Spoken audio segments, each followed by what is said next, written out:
नमस्ते दोस्त, मैं रमानंद पंडित स्टडी पॉइंट में आपका स्वागत करता हूं। और आज हम लोग देखेंगे दक्षिण भारत के प्रमुख राजवंश जो है उसको देखेंगे, जैसे पल्लव वंश, चोल वंश, राजपूत वंश, चालुक्य वंश, यादव वंश। ये सारे वंश से जो क्वेश्चन एग्जाम में पूछे जाते हैं वैसे क्वेश्चन को हम लोग आज डिस्कस करेंगे। तो शुरू करते हैं। क्वेश्चन नंबर वन में है, मंदिर स्थापत्य कला की द्रविड़ शैली का आरंभ किस राजवंश के समय में हुआ था? तो द्रविड़ शैली का आरंभ जो हुआ था पल्लव वंश के समय में हुआ था।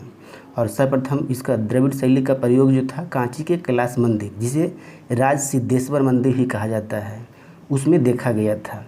और उसके निर्माणकर्ता कौन थे? तो नरसिंह वर्मन द्वितीय थे। नेक्स्ट क्वेश्चन की बात करें, मतविलास प्रहसन के नाटक के रचयिता कौन थे? मतविलास प्रहसन, एक था मतविलास प्रहसन और एक उपाधि भी था, मतविलास उपाधि, जो कि महेंद्र वर्मन द्वितीय जो है उसको धारण करता है। लेकिन यहाँ मतविलास प्रहसन जो है एक नाटक था जिसको कौन लिखा था? तो महेंद्र वर्मन प्रथम के द्वारा लिखा गया था। और यह जो महेंद्र वर्मन प्रथम था, पहले ये था जैन था, पहले क्या था? जैन था। लेकिन बाद में जो है तमिल संत मिलते हैं, उसके बाद ये जो है शैव धर्म अपना लेता है। बाद में कौन सा धर्म बनता है? तो शैव धर्म बनता है। क्वेश्चन पूछता है कि महेंद्र वर्मन प्रथम पहले किस धर्म से जुड़े थे? तो जैन धर्म, उसके बाद वो शैव धर्म से जुड़ जाते हैं। क्वेश्चन नंबर 3, किस शासक को तीनों समुद्रों का स्वामी कहा जाता है? तो कौन शासक थे जिनको तीनों समुद्रों का स्वामी कहा जाता था? तो यह शासक जो थे विक्रमादित्य प्रथम। 3 समुद्रों का शासक, मतलब जैसे बंगाल की खाड़ी था, हिंद महासागर, अरब सागर, तीनों खाड़ी का जो है इनको विजेता कहा गया था। क्यों कहा गया था? क्योंकि ये जो थे चेर वंश, एक था चेर वंश, एक था चोल वंश और एक था पांड्य वंश। तीनों वंश को इन्होंने हराया था, इसलिए तीनों समुद्रों का स्वामी किसे कहा जाता है? तो विक्रमादित्य का कहा जाता है। क्वेश्चन नंबर 4, कांची के कैलाश मंदिर का निर्माण किस शासक के द्वारा करवाया गया था? कांची के कैलाश मंदिर, एक होता है कांची के कैलाश मंदिर और एक एलोरा के प्रसिद्ध कैलाश मंदिर। तो कांची का कैलाश मंदिर जो था उसका स्थापना नरसिंह वर्मन द्वितीय द्वारा किया जाता है। वहीं एलोरा का प्रसिद्ध कैलाश मंदिर जो है कृष्ण प्रथम के द्वारा किया जाता है। दोनों में कन्फ्यूज नहीं होइए, एलोरा का कृष्ण मंदिर कृष्ण प्रथम के द्वारा और कांची का कैलाश मंदिर जो है नरसिंह वर्मन द्वितीय के द्वारा। एक और है कांची का मुक्तेश्वर मंदिर, जो कि नंदी वर्मन द्वितीय के द्वारा किया जाता है। तो यहाँ पूछा था काशी का कैलाश मंदिर, तो नरसिंह वर्मन द्वितीय करेक्ट हो जाएगा। क्वेश्चन नंबर 5, चोल साम्राज्य का सर्वाधिक विस्तार किस चोल शासक के समय हुई थी? किस चोल शासक था? उस समय चोलों का विकास जो था सर्वाधिक था, तो राजेंद्र प्रथम के शासनकाल में चोल साम्राज्य जो था काफ़ी विकास हुआ था उसमें। और एक क्वेश्चन इससे पूछता है, भूमि सर्वेक्षण कौन करवाया था? कौन सा चोल था? तो राजराजा प्रथम।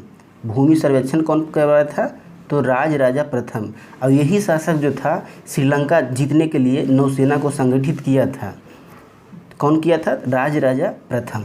नेक्स्ट क्वेश्चन की बात करें, चोल काल में भूमि उपज कर का कुल कितना हुआ करता था?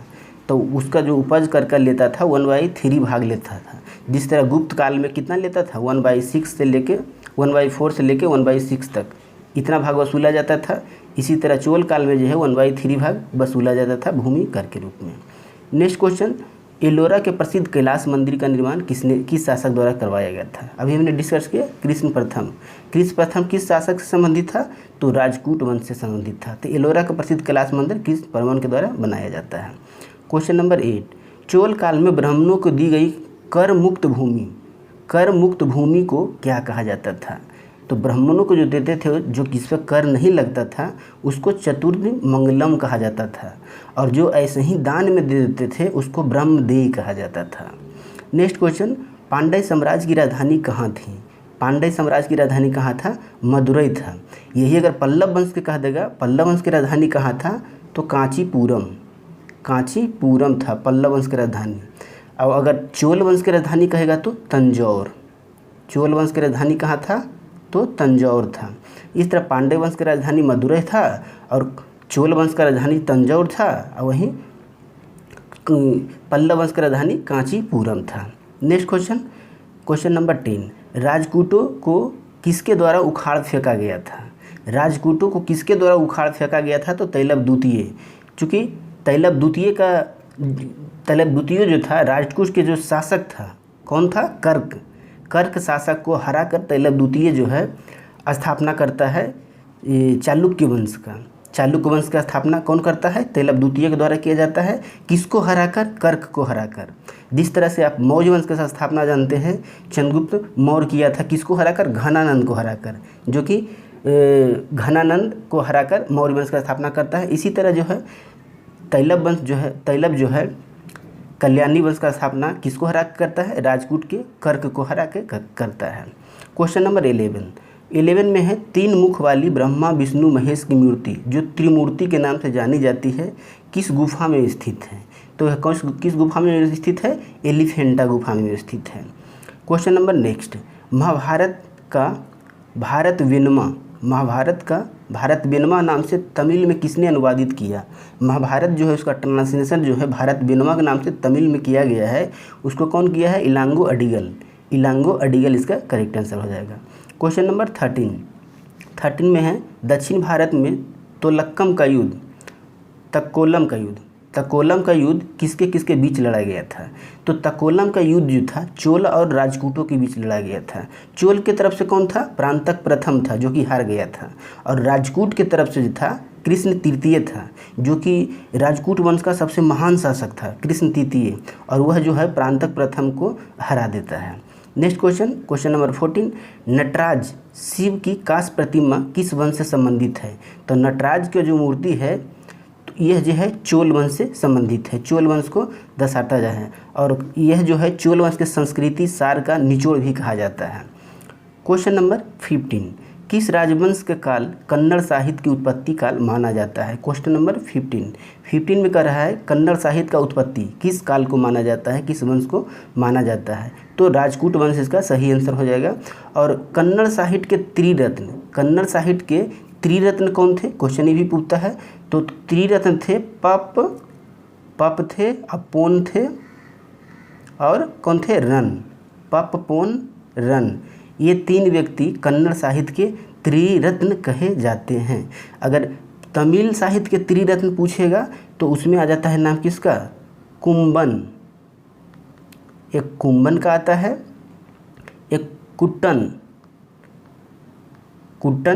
और एक पुगलेंदी। ये कौन होता है? पुगलेंदी।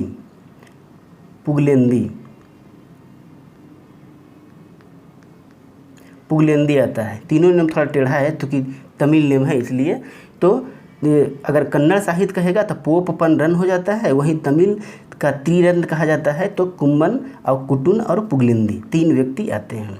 क्वेश्चन नंबर नेक्स्ट में है किस चोल शासक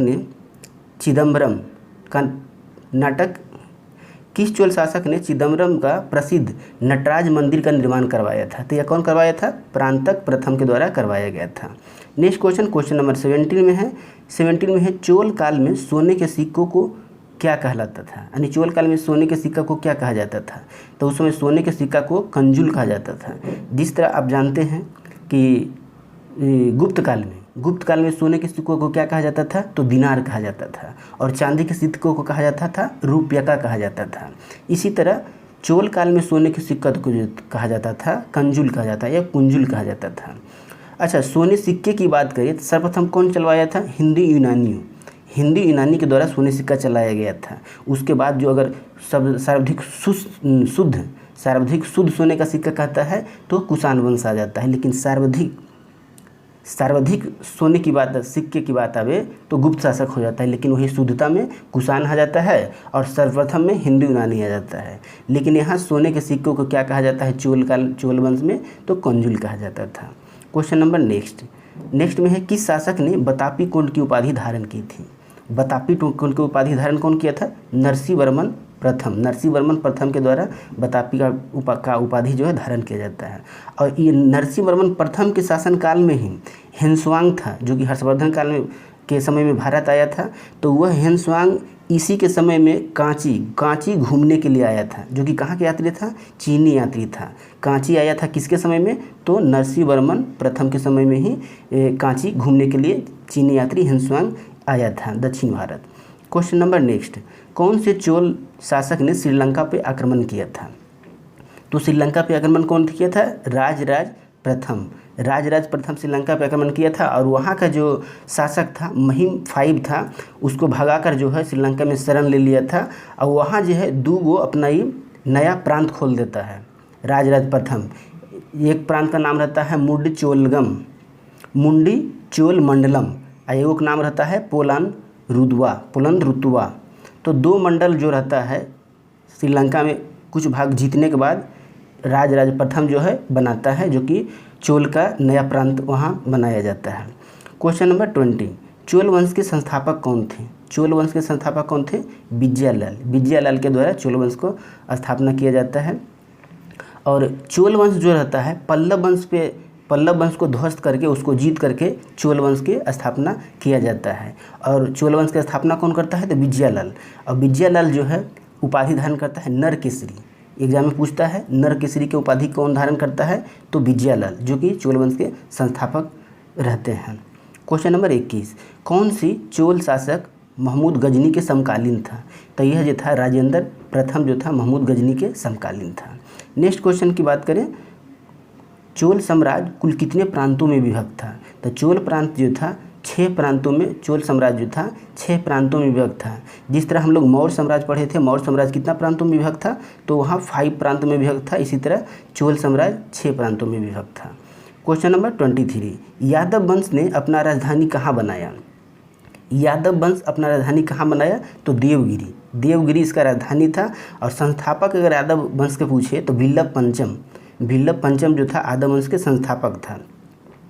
और नेक्स्ट क्वेश्चन की बात करें, चोल साम्राज्य में प्रशासन की मुख्य विशेषता क्या थी, तो चोल में प्रशासन की मुख्य विशेषता क्या था, स्थानीय स्वशासन। और इसमें जो था ग्रामीण सभाएँ के लिए भी प्रसिद्ध था।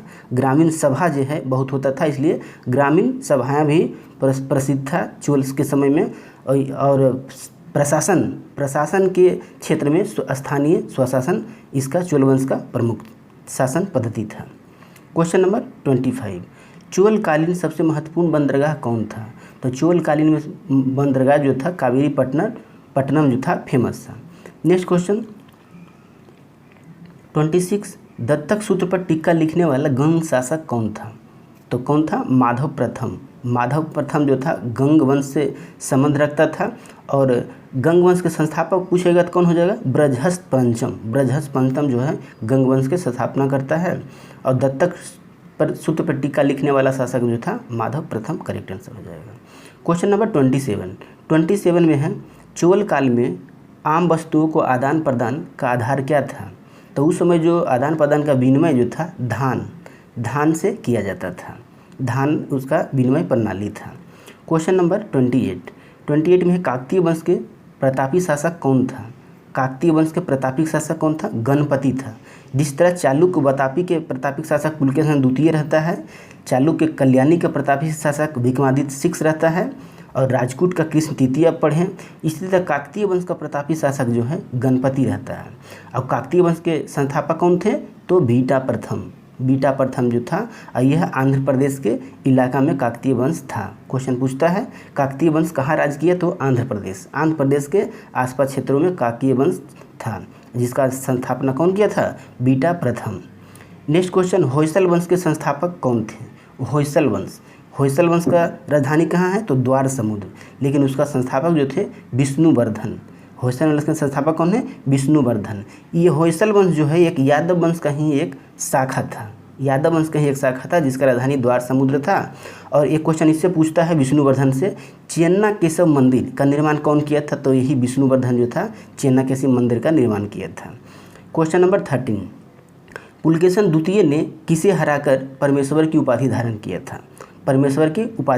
था, किसको हराया था, हर्षवर्धन को पुलकेशन द्वितीय हराकर परमेश्वर की उपाधि धारण करता है। और यह पुलकेशन द्वितीय जो है दक्षिणा पथेश्वर की उपाधि भी पुलकेशन द्वितीय धारण करता है। इस तरह आज का 30 क्वेश्चन का सेट जो है आपको कैसा लगा आप ज़रूर कमेंट कीजिए। अगर अच्छा लगे तो वीडियो को शेयर कीजिए और लाइक कीजिए। Thank you.